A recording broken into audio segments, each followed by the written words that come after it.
Alam Inilagay nyo, kayo sa pedestal. nung nasa media pa siya, hindi pa siya congressman, hindi pa siya senador, talagang ramdam ko naman yun kasi pag ini-interview niya ako, nag-express naman siya ng admiration for what I was doing sa PNP. Sinabi naman niya na kinonfide niya kay Senate President na hanga ako diyan kasi walang nakagawa ng ginawa niya nung PNP siya. And I also mentioned that in my speech, di ba? Na more than 50 years, consistent naman ako. So ang sagot ko lang, hindi naman ako nagbago at hindi naman ako kailanman magbabago. Ang nagbago si Senator Marcoleta kasi nawala siya sa hulog. Hindi na siya in sync with reality. Hindi ko alam kung bakit. Pero so nagsimula ba na maging kontra fellow niyo si Marcoleta nung palitan niyo siya as Blue Ribbon Committee Chairman? Simula nung kami, yun ang pinag-ugatan ng pagiging BFF namin dalawa. Parang, ewan ko lang sa akin lang ito, parang hindi niya matanggap na napalitan siyang Blue Ribbon. Sir, according to Senator Jingo Estrada, hindi naman daw masama ang kanyang loob, pero kung napagbigyan daw siya na makapag-interpolate sa inyo kahapon, ang itatanong daw niya, una, kung alam niyo na daw sino yung mastermind sa flood control anomalies, at pangalawa, sapat daw ba yung isinole ni na dating DPWH Undersecretary Bernardo at Henry Alcantara na ngayon ay mga state witness doon sa flood control anomalies? Kasi kung pinagbigyan ko siya and I yielded the floor, I would be very inconsistent. Kasi sinabi ko na until then or until I gather the necessary signatures para makapag-report out ako, I'm not yielding the floor. So I tinransfer ko lang yung responsibility sa kanila. Kung gusto niyo pag-usapan natin na masinsinan ito, pumirma kayo. Wala namang masamang pumirma. I cannot understand for the life of me, bakit hindi ka pipirma? Si Senator Erwin nga, di ba? He already indicated or manifested na may mga disagreements siya, but still he signed. Para lang mapag-usapan, para kung ano yung hindi siya nag-agree, may introduce na as amendments or i-discuss namin by way of interpellation. So, ganun dapat. So, kaya hindi ko maintindihan, pwede ka rin naman magpirma na hindi ka sang-ayon, altogether, nag-dissent ka, at least pumirma ka. So talagang mahirap maintindihan. Except for one possible reason, at ito in-indicate naman, sinabi naman ni Senate President, kasi noong sinabi niyang tutulungan na lang kita na mag-gather ng signature. So he called, I think he called some of them. And at least one member of the majority was, candid enough to admit to him na pasensya ng SP kasi may nakiusap sa akin taga-minority. So I can just surmise, based on that response, na posible rin, I'm not passing judgment on any senator for that matter, particularly members of the majority bloc. Pero possibly, baka meron din nakikiusap na para hindi ma-report out. Kasi yung nangyari sa mga pagdinig, medyo, maski pa paano, may effect sa kanila, di ba? At least yung mga na-mention. So kung i-report out pa ito at mame-mention na naman, yun lang ang iniisip ko. Kaya possible na, hindi lang possible, talaga may nakiusap at least one from the minority, nakiusap sa at least sa isa sa majority na kung pwedeng wag magpirma. Sir, balikan ko lang yung tungkol sa mga ayaw pumirma sa committee report ninyo. Sabi nyo yung isa, candid enough to say na, kasi may nakikiusap. Sir, katanggap-tanggap ba yan na gano'n na lang pag makiusap, hindi na lang pipirmahan yung isang legitimate document naman, sir, ng Senado? Human factor. And I understand. Sabi ko nga, while I disagree, naintindihan ko yung kanilang mga rason, whatever reasons they have for not signing.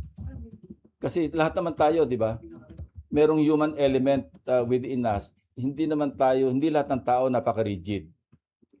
Meron talagang flexibility somewhere. So, yun. While, sabi ko nga, hindi katanggap-tanggap, pero dapat intindihin natin. Kasi alam niyo naman sa Senate, matagal yung pagsasama. Maski pa paano yung human element, yung human factor, yung human relations, papasok at papasok. Sir, nasabi nyo na kanina na possibly because dahil may mga maapektuhang pangalan na taga-minority. Pero sir, yung nasa recommendation nyo, for ano lang naman, di ba? Preliminary investigation lang naman. What is so bad about it, sir? Wala. Kasi sabi ko, hindi naman ito hatol, hindi naman ito final judgment. Katunayan, between February 11 and now, until yesterday, may mga nag-develop na nga eh. Hinalimbawa ko nga si Senator Jinggoy, di ba? Dahil meron mga projects na attributed sa kanila, yung worth 355 million pesos. Tapos sinumpi na, I think, sinumon ng ombudsman yung ating LBRMO. Eh hindi nila makita yung direct link do sa insertion ng proponent si Senator Jinggoy. So in fairness to him, minensyon ko yung kahapon. 'Di ba na between February 11 kaya hindi final ito. There would be some or there may be some developments that could serve as a defense noong mga nabanggit dito. So nilap namin recommendation namin for preliminary investigation, further investigation, fact-finding investigation. Nandun naman lahat yun eh. It's up to the prosecutors ng DOJ saka ng Ombudsman, sila mag-determine based on evidence na ipadala sa kanila at saka yung magagather pa nila kung sino yung papilan nila na information. May we ask, how's your relationship with these senators na kasama sa committee report nyo? Particularly sila Senator Shi, Senator Joel, Senator Jinggoy. Are you in Well, speaking terms or nagkakatampuhan ba, sir? I will not blame them, but I have a duty to perform. Kasi kung puro pakikisama na lang all the way, wag na lang tayo mag-hearing. Di ba? Maintindihan ko naman where they're coming from. Yung iba, parang hunus-dili na bumate. Yung iba, hindi ako kinakausap. But Last na lang po for me. Sir, may we know kung ilang hearings pa and what is the possibility, sir, na makaharap pa si Zaldico knowing na nasa France nga siya, tapos nag-ano siya ng asylum? Paano po ba? we will await the decision of the French government kung magagrant yung kanyang asylum. It is now incumbent upon this administration to oppose the application for asylum. Kasi hindi naman hindi naman yun siguradong ma-approve eh. Even yung kay dating Secretary Roque, wala naman nakakasigurado na yung asylum magagrant. Kasi kung ang best I think yung best case nila para mag-grant yung persecution. Pero kung ganyan, so challenge ito sa government to really vigorously oppose yung application for asylum. And if and when he is returned to the country, doon ko plano na i-confront siya doon sa mga Marines. Kasi after all, kung yung 18 Marines ang papatawag natin, nanggagaling lang naman yung sinasabi nila kay Zaldico eh. So, there's no point. Pero sir, kasi 'di ba yung pag nag-apply siya ng asylum, habang hindi na bibigyan yon ng desisyon, hindi siya pwedeng pauwiin, sir, 'di ba? Yun yung sinasabi ng Yeah, French saka government. hindi pwedeng arestuhin. So, I posited a legal question to my staff as we were discussing or preparing the partial committee report, the chairman's progress report. Sabi ko, scenario, what if in-invite natin si Zaldico and he agreed and went to the Philippine Embassy in France. Doon siya nag-testify under oath. Question, kung merong mag-move to cite him in contempt of the committee, tapos may mag-move na i-place siya under arrest, can we order the embassy personnel to put him under arrest and detain him there? I haven't gotten a parang categorical answer. Sabi ko, pag-aralan nyo. Kasi it might come to that because since Zaldico knows that he cannot be arrested by the French government, but the Philippine government, and mind you, the Philippine embassy grounds in France or anywhere in the world, any country in the world for that matter, Philippine territory yun eh.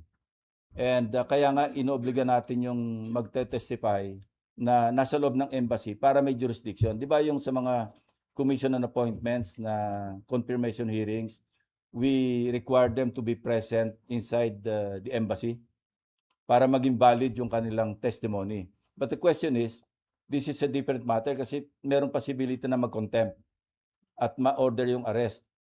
So, we're still studying that, yung scenario if it comes to that. Ngayon, kung merong police attaché or military attaché na naka-assign doon sa Philippine Embassy, doon sa France, baka pwedeng doon i-detain hanggang that's outside the jurisdiction of the French government, di ba? French authorities, because he's being detained in a Philippine territory. But that's a good legal question to study. And wala pang nangyaring ganyan. So, unprecedented. So pwedeng novel case ito kung darating sa Supreme Court. Kung valid ba na i-detain siya on orders of the Blue Ribbon Committee or the Senate President for that matter, habang hindi siya nagsasabi ng totoo or hanggang di nalilift yung kanyang warrant na i-issue ng Senate. It's under study. Thank you, sir. Okay, before Daniel and Nympha. Sir, napansin lang namin kahapon sa privilege speech nyo, hindi nyo binanggit yung names ng mga nirekomendar na isa-ilalim sa preliminary investigation, although nasa slides. Yeah, napakahaba eh. Dahil niwasan nyo lang na Kasi tumagal. nung inoorasan namin, at least 45 minutes, magro-roll call pa ako doon. Sayang naman yung mga 10-15 minutes na guguguling ko. Pwede namang i-scroll. Bahala na kayong humabol. Magtrabaho naman kayo. Akala namin iniwasan ninyo na kahit paano mapahiya yung mga Hindi nandun. naman. Kasi kung gano'n ang ko, hindi ko i-scroll yun. Mm. Diba? Iano ko na lang, sabihin ko lang, there are some legislators, both from the Senate and the House. Gaganunin ko na lang. Mhm. So, yun lang yun. Kasi mahaba, rin eh. Kakapagod. Hindi naman, nakakabawas ng boses eh, nakakagaralgal din eh. Okay, Daniel and then Nympha. Sir, pwede po pa-elaborate lang yung sinabi niyo kahapon para maiwasan yung contractor. Ano po yung nakikita niyo ngayong solusyon? Kasi knowing na Yung marami. beneficial owner, para hindi makapagtago under a corporate veil, ano? Kasi, siyempre, hindi sila yung nakalista as directors. Pero kung magpapasa tayo ng batas na being the beneficial owner, na alam naman na maililink sa kanya yung contractor, yung corporation ng contractor, pwede na silang habulin. Basta malink lang, sir. Basta ma-prove na actually, ikaw may-ari niya, nilagay mo lang sa kamag-anak mo, nilagay mo lang kung sinong dami mo. Yung ganun. Sir, sorry hindi ko lang kung gusto niyo sagutin to. Pero may patutsada po kasi si Senator Marcoleta kahapon sa inyo, yung tungkol daw sa sinabi parang inahangaan daw niya kayo dati. And then parang nagbago daw kayo. Gumuho daw yung kanyang paghanga sa inyo. Alam Inalagay nyo, kayo sa pedestal. noong nasa media pa siya, hindi pa siya congressman, hindi pa siya senador, talagang ramdam ko naman yun kasi pag ini-interview niya ako, nag-express naman siya ng admiration for what I was doing sa PNP. Sinabi naman niya na kinonfide niya kay Senate President na hanggang ako dyan kasi walang nakagawa ng ginawa niya nung PNP siya. And I also mentioned that in my speech, di ba? Na more than 50 years, consistent naman ako. So ang sagot ko lang, hindi naman ako nagbago at hindi naman ako kailanman magbabago. Ang nagbago si Senator Marcoleta kasi nawala siya sa hulog. Hindi na siya in sync with reality. Hindi ko alam kung bakit. Kasi alam naman natin, di ba, sa balik-taktakan, parang wala sa katwiran eh, madalas. Sinabi ko na nga na until I gather the necessary or the majority signatures, I'm not yielding the floor. Tatayo pa rin siya, sasabihin niya na unusual. Sana kung nag-aral siya, nagbasa siya sa Senate Archive, na hindi unusual yon. That's one of the usual occurrences sa Senate na any senator may not grant to be interpellated. Di ba nga minention si Senator Miriam, sponsorship speech, not even a privilege speech. Nag-co-sponsor siya sa reproductive health. Andito rin ako noon eh. But she refused to be interpellated. Yun ang medyo unusual, no? May she rest in peace. Pero nag-sponsor ka, at least man lang ma-interpellate ka. Pero that's still, bottom line, that's her right not to be interpellated. So what more a privilege speech? At saka sa akin naman, hindi naman absolute na ayoko magpa-interpellate. Gusto ko lang, mag-share tayo ng responsibility. Magpirma kayo, di-interpellatein niyo ako till the kingdom come. Pero saan nagsimula ba na maging kontra-fellow niyo si Marcoleta nung palitan niyo siya as Blue Ribbon Committee Chairman? Simula nung kami, yun ang pinag-ugatan ng pagiging BFF namin dalawa. Parang, ewan ko lang sa akin lang ito, parang hindi niya matanggap na napalitan siyang Blue Ribbon. Kasi alam nyo, nung nagpo-form kami sana, nasa minority kami noon, kami 5. Senator Soto, Senator Lawrence, Senator Mix, Senator Risa, and ako. Tawagan namin sarili namin sa Munti Pangarap, Mythical 5. Kami minority.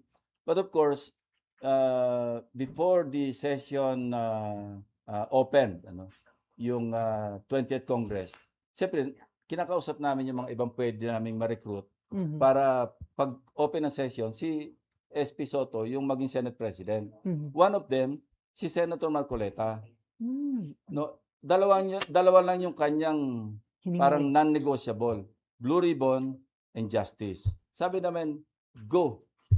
Okay. Kung makukuha ni Senate President, that's yours. Mhm. Kaya ko lang naman ako sabihin natin na nag-speculate na baka yun ang sama ng loob niya. Kasi dalawang hearings lang, napalitan na siya. Mhm. So, yun. Sana maging BFF uli kami na totoong BFF. Okay. Sir, may There's always a proper time for that. Sir, may patanong lang si Mav po. Meron daw sulat kamay ni late Undersecretary Cabral na nag-allocate siya ng 500 million pesos na mga projects daw kay Senator Marcoleta. Bibigay raw ito sa ombudsman. May iba pa ba raw bang evidence versus Actually, meron pa. Oo. Kasi sabi ko nga, yung request for allocables, although sa tingin ko, hindi proper, pero hindi naman illegal. Kasi dati naman pinapractice. Pero yung pinagbigyan, given due course, yung mga request, maski hindi lahat, again, hindi pa rin illegal yon. Pinagbigyan ng DPWH. Pero yung binigyan ka ng items, tapos sinabstandard ng contractor mo, ginos project ng contractor mo, doon may problema. So yun ang hihimay namin. So 'di ba there's this story, mind you, na when he was chairman of the Commission on Appointments Committee on Public Works and Highways, Mhm. siya kasi nag-confirm kay Secretary Bonoan. And I heard this from other congressmen who were then members of the CA and until now, Mhm. members pa rin ng CA. Nung nilabas ko yung merong isang congressman na nambukol sa mga kapwa nila congressmen, actually lumapit sila sa akin nung may CA kami. Mhm. They're egging me, tuloy nyo yan, Senator. Mm. Kasi kami yung mga nabukulan. Oh. So, nabukulan sila I will ni... not mention any name, pero yun ang sinabi nila. Pero saan ang bukol yung BFF Meaning, mo? no, I'm not, Okay. wag nyo na akong dalhin doon. Basta Okay, sir. ito yung facts, as narrated to me by some congressmen, Mhm. na dahil kino-confirm yung DPWH secretary, bigyan nyo kami ng projects. At hindi lang ako, kasi marami kami rito, 12 kami rito sa panel ng CA. CA. Actually, 1.5 billion daw yung hinihingi. 500 lang yung binigay.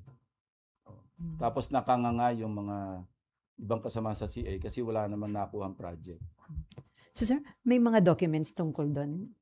Hindi, I'm not, ang sabi ko nga, titingnan natin baka mayroong mga substandard at sa ghost do sa mga items, sa mga projects na pinagbigyan, na-implement. Doon tayo pagpo-focus. Kasi sabi ko nga, yung allocable, nasa recommendation pa lang ng committee yon na i-abolish na natin yung allocables. Kasi ito yung dating pork barrel na renamed, rebranded.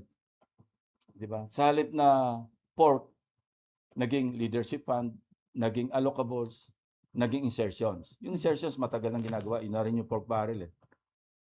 So yun ang dapat ma-abolish. So, para lang meron tayong way papunta doon sa direksyon na maalis yun, kailang magkaroon din tayo ng sample kung bakit masama ang allocables. So sa mga CA members na nanghihingi ng project doon sa DPWH Secretary, mga kongresista lang po? Yun ang information. No? Also coming from them. Okay, Daniel, meron ka pa? Okay, Nympha. So binanggit nyo kahapon at kanina rin, ipopursue ninyo yung tungkol sa mga allocables and may nag-gather kayong papers from DPWH. So, Meron. Pati kay dating Undersecretary Cabral. Aha. Kasi at that time, nung lumabas na yung parang na-involve na implicate si dating Undersecretary Cabral, she sent word, nagkaroon ng feelers, overture, na gusto makipag-usap. So, nung una, lawyer niya lang muna nakausap namin. But as parang pareho nung kay Bernardo, yung unang usap namin, denial, aamin ng konti. So galing na ako doon kay Yusek Bernardo na merong inamin pero bitin na bitin. Sabi ko sa lawyer, mag-usap muna kayo ni Yusek. Pag medyo buo na yung loob niya, to tell all, kasi back and forth yun eh. Yung kay Yusek Bernardo, inabot kami ng 4 na meetings before he finally caved in, so to speak, and tell the whole truth. Marami kaming bulahan muna bago umabot to sa, sige, lahat po sasabihin ko na. So, having that experience, ayoko na maulit yung kay Yusek Cabral kasi alam ko saan patungo eh. Kasi ganun din ang pinagsimula namin ni Undersecretary Bernardo. Ang unang diga niya nga sa akin, Senator, hindi kami magkakilala first time kami nag-meet. Meron lang nag-mediate para nag-ano sa akin na gusto makipag-usap. Sabi ko, go ahead. Ang unang sinabi niya, ako, Senator, hindi ako nagmamalinis.